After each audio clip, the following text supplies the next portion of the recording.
Claire inherited a crumbling Victorian mansion from her great-uncle, a silent giant nestled deep in the woods. As she stood before its towering facade, dust danced in beams of sunlight, whispering stories of old. The air was thick with mystery, and she felt a strange pull to explore. While rummaging through the attic, she stumbled upon a locked box hidden beneath a pile of dusty blankets. Inside, she discovered an ornate brass key, its surface warm to the touch as if alive. That night, echoes of whispers weaved through the air vents, beckoning her to unlock the door. Yet she was completely alone in this haunting abode.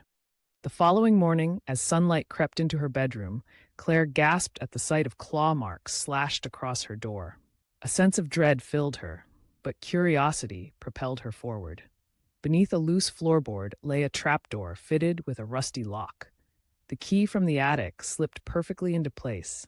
With a creak, the trapdoor yielded to her touch, a vile scent of rot wafting up like an omen. The whispers morphed into a chilling chorus, urging her onward. In that moment, the whispers faded into an eerie silence. What lurked below remained a mystery, but the house had awakened something deep within Claire, inviting her to delve into the darkness beneath. The narrow stairs creaked underfoot as Claire descended into the stone chamber, a chill settling in her bones like a grave secret. The air was colder than death itself, wrapping around her like an unwanted embrace. On the walls, she saw names, hundreds of them, etched into the stone with desperation, each scratching seeming to echo a lost soul's cry. In the corner stood a chair, its presence imposing as it faced the wall, while loose ropes dangled ominously from its arms, hinting at darker purposes.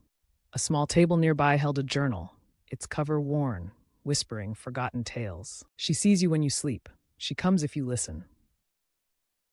The words sent a shiver down Claire's spine as she turned to escape, only to find the stairs had vanished, replaced by an impossibly large chamber that loomed around her. Faces emerged from the walls, their silent screams piercing through the silence. Suddenly, the chair creaked. Claire spun around, heart racing. Something, not someone, was sitting there. A woman with black eyes and a sinister grin leaned forward, her voice a rasp of darkness. "Now you've heard me. You're mine." Claire found herself trapped in a strange, shifting chamber where time felt fluid and disorienting. Every second seemed to stretch into an eternity, and she raced against an unseen force that gnawed at the edges of her sanity. What had begun as an adventure now felt like a nightmare twisting around her. As she darted through the endless maze, the chamber morphed, each corner changing before her eyes. Claire glanced down at her phone, shocked to see years flashing by on the screen. As if taunting her with the notion that time was slipping away, panic clawed at her chest. She had to escape before it swallowed her whole.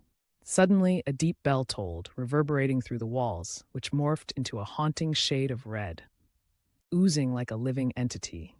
Each name carved into the stone glowed ominously, including hers. The realization struck like a lightning bolt. She was part of this macabre tale. Amidst the chaos, a figure crawled toward her, joints cracking in a grotesque display. The woman's presence was nightmarish, and her words hung heavily in the air. "The red hour begins."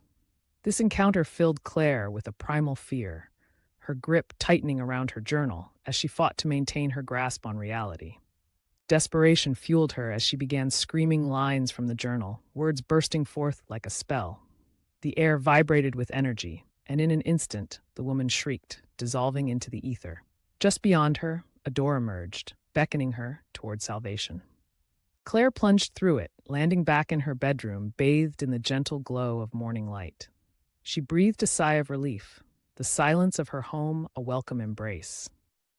But as she glanced at her reflection in the mirror, the unease returned.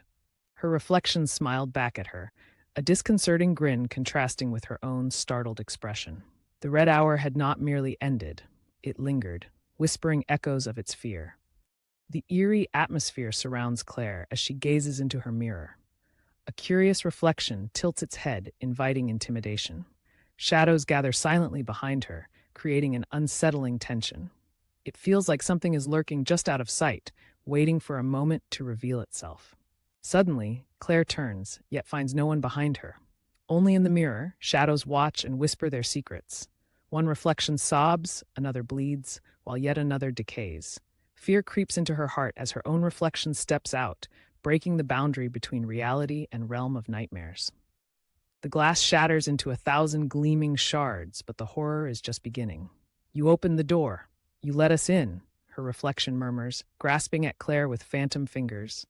Claire's body convulses as the reflection crawls inside her skin. She becomes a vessel, a host for her fractured selves, merging her fear with unknown darkness. Now transformed, Claire smiles warmly at strangers, extending invitations like tender petals. Behind her bright eyes lies a deeper darkness, inviting you to explore.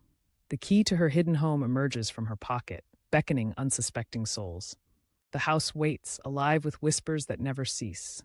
The cycle of shadows begins anew as Claire prepares to welcome more visitors, drawing them into the depths of her unraveling mind. What waits behind that door? Only the whispers know.